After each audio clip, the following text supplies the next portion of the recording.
U hozir sizsiz qanday holatda yashamoqda? Uning kunlari haqida.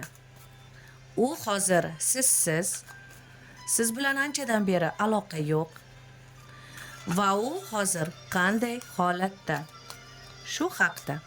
Bu общий расклад, shaxsiy расклад uchun Fortuna 2032 ni topib, Telegramdan yozasiz. Admin bilan kelishasiz, to'lovini qilib, shaxsiy расклад olishingiz mumkin. Bu общий расклад hammaga ham mos tushmaydi. U sizsiz qanday holatda? U sizsiz qanday holatda? Anchadan beri gaplashmayapsizlar. Bu sizsiz qanday holatda?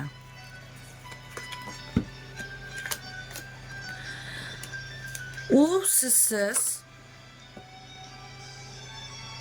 qiyin holatda. Ko'rinishidan u xuddi oddiy, ishga borib keladigan, xuddi o'zini ichki emotsiyalarini yashira oladigan shaxs. U shaxs ishini, kasbini, oila a'zolariga o'zini asl yuzini ko'rsatmaydi. Hamda uning o'zi sizni juda ham sog'inyapti. Ha, sog'inyapti.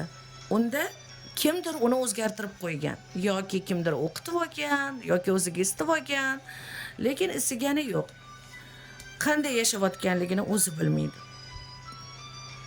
Xuddi suvda yurgandek. Xuddi u tushlari bezovta, xuddi boshqa olamga, zerikarli olamga tushib qolgandek o'zini his qilmoqda. Sizni yaxshi ko'radi, lekin sevgisi muzlagan. Sizni eslab turadi. Sizsiz qanday ahvolda? O'zini o'qitib yuborish kerak, tozalab yuborish kerak, shunda o'zini yaxshi bilardi. Umid bor. Ammo juda ham qiyin holatda. Sizsiz unga har bir kunida yoqimsiz biron bir voqea yoki xabarlar bo'lmoqda. U sizsiz yolg'izlanib qolgan. Tunda ko'p o'ylaydi sizni. Boshi ko'p og'riydi. Xayollari juda ham shubhali xayollar, qo'rqinchli tushlar.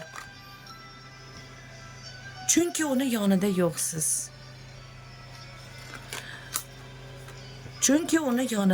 yo'qsiz. U sizni juda ham sog'inyapti, ammo o'rtangizni buzilishiga sizning raqibingiz sababchi. Balkim isitib olgan, balkim o'qitib olgan, lekin uning ahvoli unaqa zo'r emas. Ko'rinishidan zo'rdek, lekin unaqa emas.